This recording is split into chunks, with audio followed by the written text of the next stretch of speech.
Bonjour à tous, je suis très heureuse de vous retrouver aujourd'hui. Nous allons traiter d'un problème qui touche pas mal d'élèves dans l'enseignement.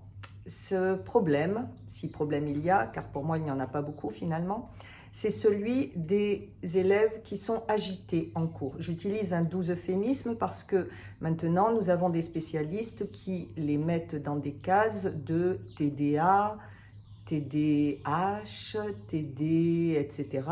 Troubles du comportement de l'attention, par exemple. Donc, pour les enseignants, ce sont des élèves agités, souvent dits pénibles. Pourquoi pas? Et voilà, on a tout dit quand on a dit TDA et que faire avec ces enfants-là. Il s'avère, d'après ma petite expérience, que ces enfants TDA, que l'on case donc dans des principes très sûrs, ces enfants s'ennuient beaucoup en cours, en fait. Alors, il y a deux raisons à cela, il me semble. L'ennui vient du fait de la motivation. À quoi sert le cours? À quoi servent les cours en général? Moi, je veux faire footballeur ou danseur étoile. À quoi vont me servir toutes ces matières que l'on me donne à manger et finalement, j'ai pas très faim? Ou alors, ce sont des enfants qui parfois ont compris bien avant tous les autres tout ce que va dire le professeur, tout ce qu'il est en train de dire. Et ils sont déjà très loin. Nous-mêmes, quand nous nous ennuyons, nous ne sommes pas très attentifs. Imaginez un enfant dans une classe de 30, et il suffit qu'il y en ait plusieurs dans cette catégorie-là. Imaginez un petit peu ce qui se passe dans sa tête, et il est bien normal, bien naturel que ces enfants-là expriment leur ennui. Alors, que faire avec cela? Je donnerais peut-être une solution ou une piste en tout cas à travailler que j'ai pratiqué moi-même et qui marchait parfois, pas toujours, mais il faut être humble dans la vie, on essaye de découvrir ce qui ne va pas et comment le résoudre finalement, et nous sommes toujours riches de nos expériences. Je voulais juste lire un extrait du journal de Thomas Edison qui est très parlant à mon sens et qui m'a poussé à faire cette vidéo.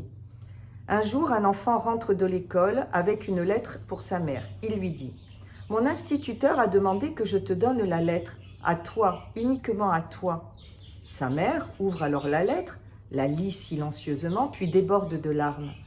Elle décide ensuite de lire la lettre à son fils. « Votre fils est un génie. Cette école est trop petite pour lui et nous n'avons pas assez bons enseignants pour l'instruire. Veuillez le faire vous-même. » La maman décide donc de prendre en charge son enfant.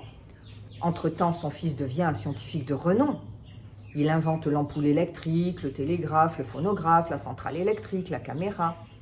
Après le décès de sa chère mère, alors qu'il fouille dans les vieux souvenirs de famille, il trouve une lettre pliée dans une boîte. Il s'agit de la lettre qu'il avait donnée étant enfant à sa mère de la part de son instituteur. Elle disait en vrai ceci : « Votre fils est un cancre. Il est déficient. On détecte chez lui une maladie mentale. Nous n'autorisons plus votre fils à revenir à l'école. » Cet enfant, c'était bien Thomas Edison, l'un des plus grands scientifiques de son époque. Il pleure pendant des heures et il ajoute ceci dans son journal.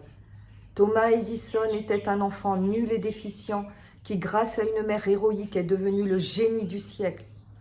Voilà un bel exemple de ce qui est appelé l'effet Pygmalion, à savoir que le regard que l'on porte sur un autre être humain influence la réalité et son futur. C'est extrait des mémoires de Thomas Edison.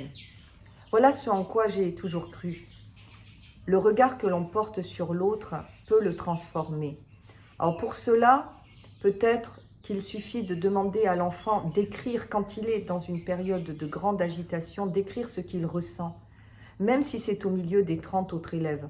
Au moins l'occuper et lui dire « écris ce que tu as dans le cœur, ce que tu veux réellement, ce que tu cherches. Je ne te jugerai pas, je veux juste savoir ce qui se passe en toi. » Vous les parents, vous les enseignants, peut-être que vous pouvez de temps en temps, quand vous en avez l'opportunité, vous pencher sur ces enfants qui sont dits agités. Parce que s'ils le sont, c'est qu'ils ont une raison, toujours. Et parfois, derrière ces raisons, se cachent, et même souvent, de belles et grandes choses, comme Thomas Edison nous l'a si bien exprimé. Merci de votre attention, de votre écoute. Je vous dis à bientôt.